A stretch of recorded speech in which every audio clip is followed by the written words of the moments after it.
super fantastic sparkling day. Welcome to Before the Dirt Nap podcast number, what are we up to? 2105. Oh, we're getting closer to 2191. Oh, it's getting down. It's still in double-digit days. So tonight, whoops, hang on. I just did not intend to do that. Sorry, I'm moving my notes over in front of my face so I don't have to look at myself. Okay, tonight we are talking about the labels we inherit and the ones we choose. From a young age, many of us are handed labels by family, friends, teachers, or culture.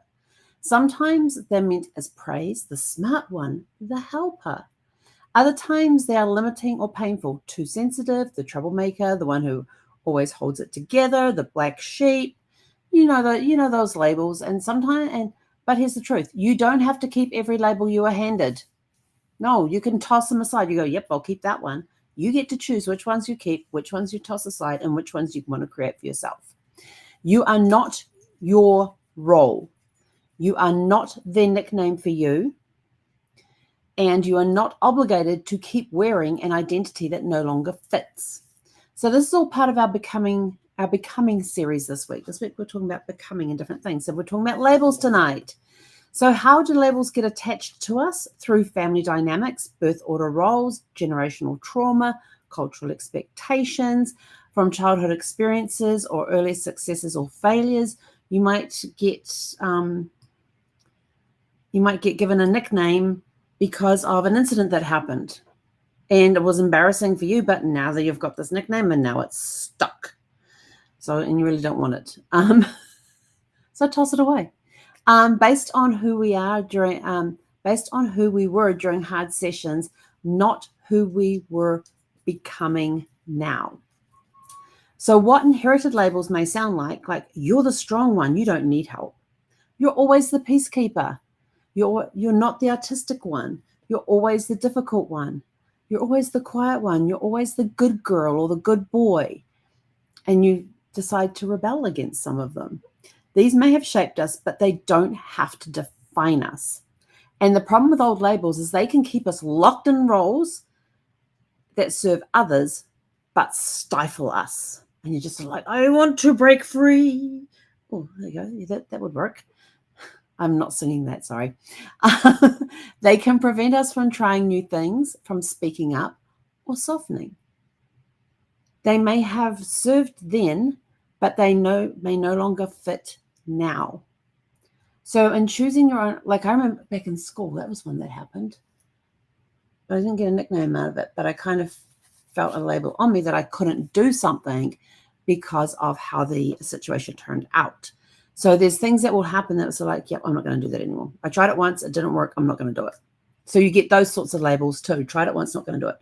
Step out of your comfort zone, try it again. Different circumstances, you are now different to what you were back then. You are a completely different person. And that little piece, that little label that you gave yourself back then that doesn't fit today, may be what's blocking you from moving forward. So how do we choose our own identity, our own labels? What identity do you want to step into today? Creative, courageous, soft, resilient, curious, healed, accountable, driven, open to possibilities, healthy and fit, alive, strong, a traveler. There's all these sorts of different labels out there.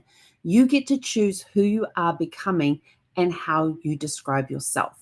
You're not betraying your past. You are evolving your presence. And I will tell you this. My friend YT, she had me do this years ago. And to this day, even though I do it often, it is still one of the hardest things that I do. And that is standing in front of a mirror and looking yourself in the eyes, staring at yourself in the eyes and repeating affirmations. Affirmations are labels. Affirmations are labels of what you want to become, of what you're evolving towards.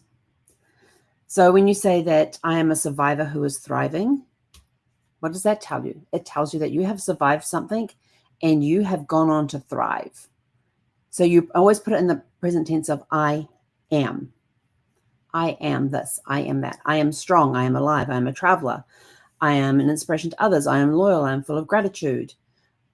What else have I got on my list? I'm a homeowner. I'm an artist. I'm playful. I'm confident. I'm loving. All of these are really great labels that you can give yourself. So when you're thinking about choosing your labels, think of them as affirmations and I am statements, and stand there in the mirror and look yourself in the eye as you say these things. And I will tell you this, it is really hard to look yourself in the eyes and say words like, and give yourself pep talks and say words of affirmation and say these affirmation statements, these I am statements. It is a hard task to do, but I will do it for a short amount of time, and then I'll kind of fall off on it, and then I have to force myself to get back into it again, because it makes a difference. It makes a huge difference when you can look yourself in the eye and repeat I am statements of who you are, and these are the labels you are giving yourself. I am creative. I am courageous. I am soft. I am resilient. I am curious. I am healed. I am a traveler. I am strong. I am alive. I am loving. I'm confident of the air. Confident. I am loyal. What other ones have I got on my list? Just think of who you want to be, who you want to evolve into, and start putting them to I am statements, because I am statements puts you in the present, in the moment. Okay. And if you're looking yourself in the eye and you go, well, how can I remember all of these affirmations? You have a list right there on the mirror next to you. So you have a look at the next affirmation, you look yourself in the eye and you repeat it. Look at the next affirmation, look yourself in the eye and repeat it. And just keep doing that till you get through your list. And remember, you're not betraying your past, you are evolving your presence. You are bringing into presence what you are, what you want to be. So you are evolving. So some reflection questions for you. What labels were handed down to you growing up, spoken or unspoken? Which ones have felt like a cage instead of a mirror? What new identity or word do you want to claim for yourself going forward? And remember, you can write these down if you've got our sample copy or the full copy of the Porchlight Reflection Journal. Then you can put these questions onto the unprompted pages and work on replying on them there if you would like, or just grab a piece of paper and write them down. They are in the description below, so you don't have to remember what the questions are. Just look there because they're there.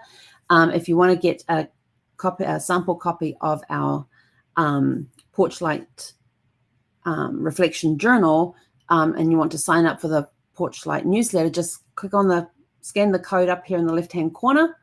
Hang on, am I pointing in the right direction?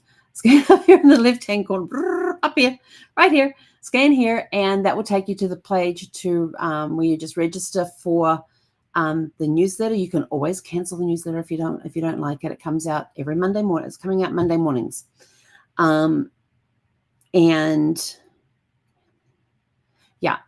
then once you register for the newsletter, it will email you a free sample of the Porchlight Reflection Journal. Now, here's a cool thing about the Porchlight Reflection Journal sample. It has 5 prompted pages and 5 unprompted pages, so that you can just write about whatever you want. Now, on the prompts that are in there, the 5 prompts that are in there, we said it was a sample. Those 5 prompts are different to the ones we have in the full-size journal. So if you want, you get the back of the sample, there is a place where you can scan a code or go to the website to get the full-size journal electronically. We are working on getting the physical one done soon. It will be done by the end of the week. It will be done by the end of the week. I'm making that there. It will be done by the end of the week. So you can get the electronic copy online, and the prompts in the electronic copy plus the prompts from the sample journal will give you 15 different prompts. So you're not repeating any of the ones that are in the full-size journal, which is kind of nice. I like how I did that. How we came up with that. Anyway, so in conclusion, you don't have to keep wearing the labels you were given. You get to grow out of old names. You get to write your own tag. What is your tag going to be? And the world is wide enough to hold the version of you that is still unfolding. So go out, have a super fantastic sparkling evening, and go work on your labels. Which ones are you keeping? Which ones are you disposing of? Which ones are you creating? And let us know in the comments below. And please remember to comment on the YouTube channel, since Facebook is going to take this video down in 30 days. I get a notification every day I'm getting notifications saying we're taking it down. We're taking down this one in 2 days. You've got 2 days to download it before we take it down. And so I'm just so thankful that I'm putting this on YouTube at the same time so I don't have to worry about those. But anyway, with that, we are out of here. Go out, have a super fantastic, sparkling evening, and we will catch you back here tomorrow evening at, what's tomorrow, Wednesday?